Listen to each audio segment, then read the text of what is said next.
Question number 3, Andrew Little. Thank you, Mr Speaker. My question to the Prime Minister: does he have confidence in his Minister for Social Development?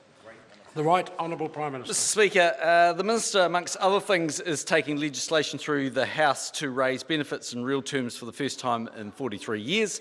She's overseeing a major overhaul of child, youth and family to ensure it delivers the best results for vulnerable children.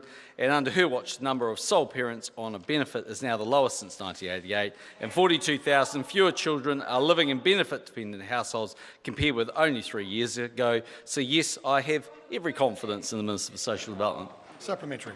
Supplementary question, Andrew Little. How does he think someone with cancer feels when they are repeatedly asked what they are doing to find work and repeatedly have to pay for medical certificates to get the benefit they're entitled to?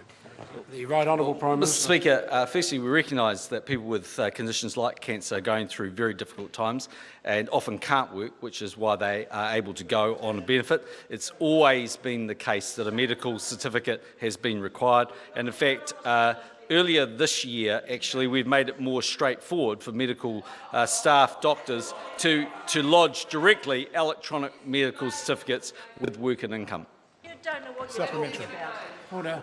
Supplementary question, Andrew Little. Does he agree with the Minister that the government can't give cancer patients special treatment because there would be, quotes, other groups of people that would come forward and say, we need special consideration too, end quotes? Mr Speaker. Right Honourable Prime Minister. The point the member was making is that if somebody is claiming this particular benefit, then it's been a long-standing practice for everybody in that position, actually, to provide a medical certificate. Supplementary. It's not even a long-standing benefit. Order. Supplementary question, Andrew Little. Would it be such a tragedy if no New Zealander with a chronic or terminal illness had to continually fill out forms and pay for medical certificates to get the help they deserve? Mr Speaker, the member doesn't understand the system. If someone has terminal cancer, then they are not on this particular benefit, and they are not required to give us. No, they're not required. Supplementary. Supplementary question, Andrew Little. Are he and his government so heartless that when people are going through one of the most difficult times in their lives, all it can do is put barriers in the way of them getting the help they deserve? The Right Honourable Prime Minister. Mr Speaker, I just reject that proposition. Supplementary. Supplementary question, Andrew Little. Does he accept that all New Zealanders can see he is only prepared to respond to difficult issues affecting vulnerable people once it hits the media? That's right. The Right Honourable Prime Mr. Minister. Speaker, no, it's been a long-standing practice requiring medical certificates. Supplementary. It wasn't. It's only a new benefit. Supplementary question, Andrew Little. Why doesn't he stick up for New Zealanders just for once and treat people who have cancer with dignity? The Right Honourable Prime Minister. Mr. Speaker, this government does. Supplementary question. Order. Order. Supplementary question, Derek Ball. Thank you, sir.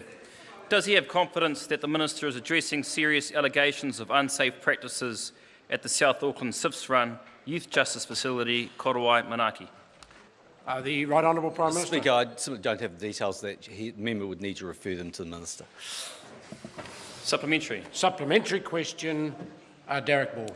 How can he have confidence in the Minister when she states in answer to written question that, quote, the Ministry is investigating the allegations regarding Korowai Manaki and any concerns are being addressed, end quote, yet my attempt to table the document in the House detailing those allegations was blocked, and there has been no further communication from the Minister to me about those allegations she purports to already be addressing? Right Honourable Prime Minister. Well, firstly, Mr. Speaker, I have absolute confidence that the Minister stands by her words and follows her actions. If the member really feels strongly about the allegations he's making, he should feel free to walk outside those doors and say them. No. Question. Order. Order. Order. When I call for order, I expect that, and certainly not the continued barrage then from one New Zealand First Member of Parliament. Question number 4, Jamie